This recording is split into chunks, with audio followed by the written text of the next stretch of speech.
ए आकाशवाणी जम्मू है। बडले खबरें च तुंदा स्वागत। पहले खास खबरें कन्नै मैं श्रुति खजूरिया। उपराज्यपाल होरें गुमराह नौजवानें गी हिंसा छोड़ियै मुक्ख धारा च शामिल होने दी अपील कीती ते भरोसा दोआया जे सरकार उनेंगी नौकरियां ते कम्म रोजगार दे मौके उपलब्ध करवाने गितै तैयार ऐ।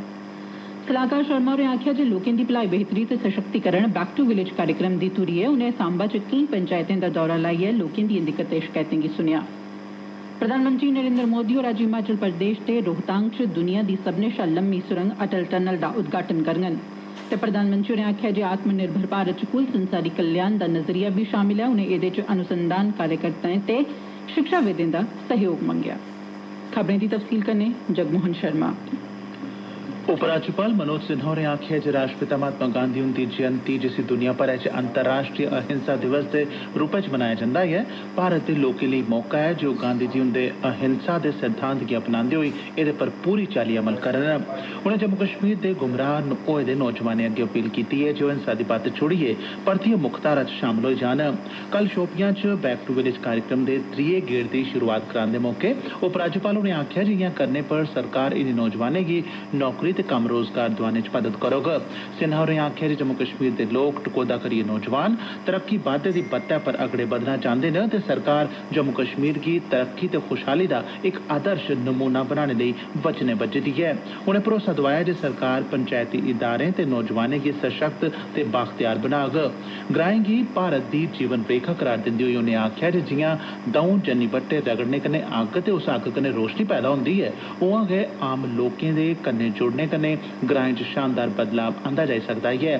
बैक टू विलेज कार्यक्रम गी लोकें ते प्रशासन बश्कार इक पुल करार दिंदे होई उपराज्यपाल होरें आखेआ जे एह्दी मदद कन्नै ग्राएं थाह्रें बी बेहतर सुविधां सेवां उपलब्ध होई सकदियां न ते एह् उंदा सुखना ऐ जे ग्राएं दा बी शैह्रें दी तर्ज उप्पर ते शैह्रें आंगर गै विकास होऐ।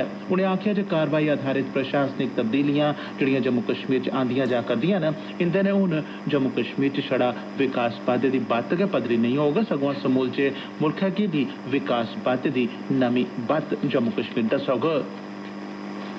उपराज्यपाल हुंदे सलाहकार के शर्मा होरें आखेआ जे लोकें दी भलाई बेहतरी ते सशक्तिकरण बैक टू विलेज प्रोग्राम दा मुक्ख मकसद ऐ। सलाहकार शर्मा होरें एह् गल्ल बैक टू विलेज गेड़ 3 दी शुरुआत करोआंदे मौके सांबा जिले दी बक्ख-बक्ख पंचायतें दे दौरे दौरान आखी। ओह् मकामी लोकें कन्नै गल्लबात करा'रदे हे। सलाहकार होरें खड़ा मैदाना कलवास पंचायत ते विजयपुर पंचायत दा दौरा कीता। उनें ब्लाक विकास काउंसल दे अध्यक्षें, सरपंचें, पंचें ते मकामी लोकें कन्नै मलाटी कीती ते उंदिएं मंगें गी धरोइयै सुनेआ। सलाहकार शर्मा होरें आखेआ जे एह् इक इत्तफाक ऐ जे बैक टू विलेज गेड़ 3 दी शुरुआत महात्मा गांधी हुंदी जयंती दे मौके पर होआ'रदी ऐ, जेह्ड़े पंचायती राज दी बड़ी मती वकालत करदे हे। गांधीवादी विचारधारा, ग्राम स्वराज ते पंचायती राज सरिस्ते थमां प्रेरणा लैंदे होई जम्मू कश्मीर सरकार लोकें तगर पुज्ज बनाने लेई नेकां जतन करा करदी ऐ। उनें गलाया जे समाजी, सियासी ते आर्थिक सतह पर बेहतर बदलाव आनने आस्तै सब्भनें मुतलका धड़ें गी नीति बनाने ते फैसला लैने आह्ली प्रक्रिया च शामल कीता जा करदा ऐ। उनें आखेआ जे बैक टू विलेज प्रोग्राम त्रीये गेड़ च पुज्जी गेदा ऐ ते एह्दे तैह्त सरकार मकामी लोकें दिएं समस्याएं गी मकामी सतह पर हल करने लेई कम्म करा करदी ऐ। उपराज्यपाल हुंदे सलाहकार आर भटनागर होरें गलाया जे बैक टू विलेज गेड़ 3 दा मुक्ख मकसद लोकें गी प्रशासन कन्नै जोड़ना ते लोक सेवाएं दी सुचारू ढंगै सिर उपलब्धता गी यकीनी बनाना ऐ। उनें गलाया जे सरकार ने पंचायतें गी सशक्त बनाने लेई नेकां अभियान शुरू कीते न तां जे जमीनी सतह पर विकास बाद्दा यकीनी बनी सकै। एह् गल्ल सलाहकार होरें बारामूला जिले च महत्वाकांक्षी बैक टू विलेज गेड़ 3 दी शुरुआत कराउंदे मौके आखी। इस सरबंधै च सिंहपुरा ब्लाक दे मीरकुंड ग्रां च इक कार्यक्रम आयोजित कीता गेआ। लोकें गी एह् आखदे होई जे ओह् अग्गे आइयै अपनी विकास सरबंधी जरूरतें ते मंगें गी दस्सन। उनें आखेआ जे सरकार हर इक व्यक्ति तगर स्कीमें दा लाभ पुजाना चांहदी ऐ। जरूरी सेवाएं जियां बिजली, पानी दी सप्लाई, सेहत सेवाएं दी दस्तयाबी रमानदारी कन्नै उपलब्ध आले सरकार दे ध्येइये गी फ्ही दोहरांदे होई सलाहकार भटनागर होरें आखेआ जे मुतलका अमले गी कम्मै पर लाया गेदा ऐ ते खास करियै ध्यान दूर दरेडे ते पछेत्रे इलाकें पर दित्ता जा करदा ऐ। उनें गलाया जे मते सारे जतनें गी शुरू कीता गेआ ऐ तां जे लोकें तगर सेवाएं दी पुज्ज बनी सकै। अपने दौरे दौरान सलाहकार होरें बागवानी, राई बाई, शिक्षा ते होर दुए स्टालें दा जायजा लैता। सलाहकार होरें बागवानी, राई बाई, शिक्षा, राजस्व, श्रम, युवा सेवाएं ते खेड्डें सरबंधी मैह्कमें आसेआ प्रायोजित किट, उपकरण ते प्रमाण पत्र लाभार्थिएं च बंडे। उनें 31,19,000 रपेऽ दे चैक माली मदाद तैह्त लाभार्थियों गी दित्ते। बैक टू विलेज प्रोग्राम दे त्रीये गेड़ दी कल शुरुआत हुई। सरबंधै च जम्मू दे RS-पुरा च नेकां गतिविधिएं दा सरिस्ता कीता गेआ। एह्दा मकसद प्रशासन गी लोकें दे घरें दे कोल कच्छ पुजाना ऐ। जम्मू दियां जिला विकास आयुक्त सुषमा चौहान होरें RS-पुरा तहसील दी घर कगियां पंचायत च दौरा लाया, जित्थे मकामी लोकें उंदे अग्गे अपनियां मंगां ते समस्याएं गी रखेआ ते इंदे तौले हल लेई आखेआ। जिला विकास आयुक्त होरें सब्भनें दिएं मंगें गी ध्यान कन्नै सुनेआ ते उंदे तौले हल दा भरोसा दोआया। मगरा सुषमा चौहान होरें चट्ठा फार्म दा बी दौरा कीता ते लोकें दे मसलें गी सुनेआ। इस्सै चाल्ली अरनिया ब्लाक दे दौरे दौरान गेदे अधिकारिएं उंदिएं मंगें ते समस्याएं गी सुनेआ ते उंदे पर फौरी तौरा पर कार्रवाई करने दा भरोसा दोआया। मकामी लोकें अपनियां मंगां जि'यां गैलियां नालियां दा निर्माण, खेड ढांचे गी बनाना, शिड़क राबता ते होर दुइयां समस्यां जेह्ड़ियां शामल न, इनेंगी अधिकारी अग्गे रखेआ। बैक टू विलेज कार्यक्रम दे त्रीये गेड़ दी शुरुआत कल कठुआ जिले दे 6 ब्लाकें दिएं 68 पंचायतें च बी मते जोश ते जज्बे कन्नै कीती गेई। बनी डिवीजन दे दूर दरेडे ग्रां दुग्गन च बी इस कार्यक्रम गी लेइयै लोकें च मता उत्साह दिक्खने गी लब्भा। मकामी लोकें ग्राएं च औने आह्ले अधिकारिएं दा स्वागत कीता ते अपने अपने इलाके दिएं दिक्कतें, शकैतें ते मंगें गी उंदे अग्गे रखेआ।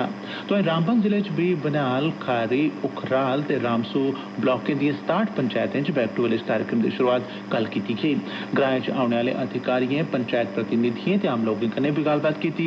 लोकें दिएं दिक्कतें, शकैतें गी सुनने दे कन्नो-कन्नी उनें स्कूलें, सेहत इदारें, आंगनवाड़ी केंद्रें, तलाएं, बौलियें, पानी दे होर दुए संसाधनें, ट्यूबवैलें, पानी सप्लाई स्कीमें, तरक्की बाद्दे दे जारी कम्में ते मती तरजीह आह्ले फ्लैगशिप कार्यक्रमें दी अमलावरी दा बी जायजा लैता। केईं पंचायतें च नौजवानें गी खेड किट बी बंडे गे।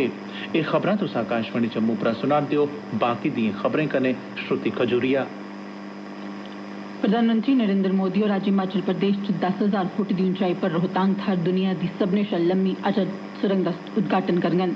हिमाचल दी पीर पंजाल आह्लियें प्हाड़ियें च बनाई गेदी भलेआं अज्जै कल्लै दिएं तकनीकें ते सुविधाएं पर आधारित इस सुरंग दी लंबाई 9.02 किलोमीटर ऐ। एह्दे नै मनाली ते लाहौल स्पीति बश्कार साल भर संपर्क बने दा रौह्ग। एह्दे शा पैह्ले एह् इलाका भारत बर्फबारी दे चलदे कोई 6 म्हीने तगर मुल्खै दे बाकी हिस्से थमां कटोए दा रौंह्दा हा।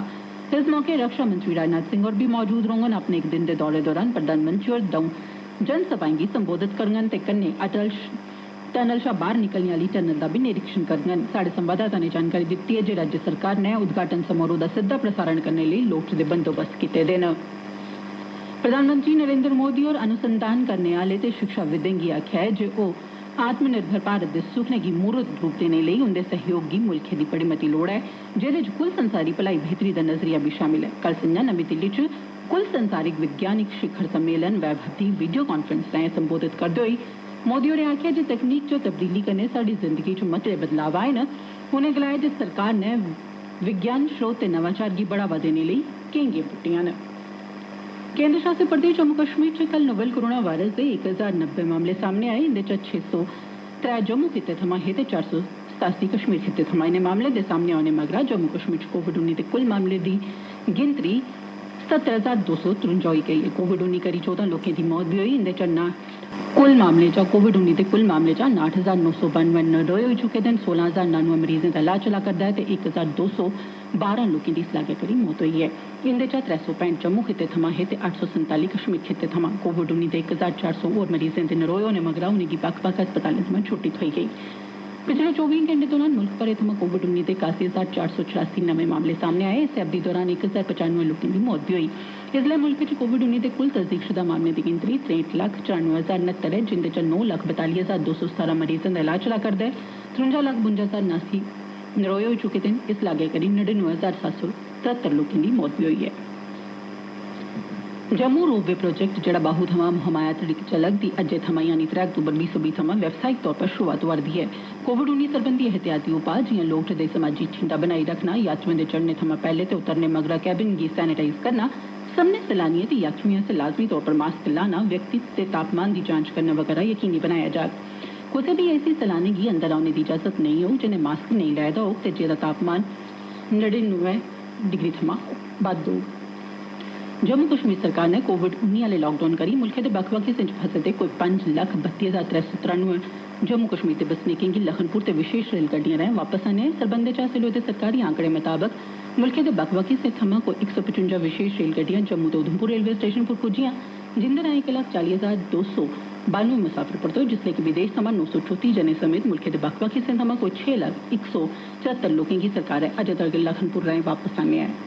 ते अखीरै च खास खबरें पूरी परतियै उपराज्यपाल होरें गुमराह नौजवानें गी हिंसा छुड़ियै मुक्खधारा च शामल होने दी अपील कीती ऐ ते भरोसा दोआया जे सरकार उनेंगी नौकरियां ते कम्म रोजगार दे मौके उपलब्ध करोआने गितै तैयार ऐ। सलाहकार शर्मा होरें आखेआ जे लोकें दी भलाई बेहतरी ते सशक्तिकरण बैक टू विलेज कार्यक्रम दी धुरी ऐ ते प्रधानमंत्री नरेंद्र मोदी होर अज्ज हिमाचल प्रदेश दे रोहतांग च दुनिया दी सब्भनें शा लंबी सुरंग अटल टनल दा उद्घाटन करङन। एह्दे कन्नै गै खबरें दा एह् बुलेटिन समाप्त होआ।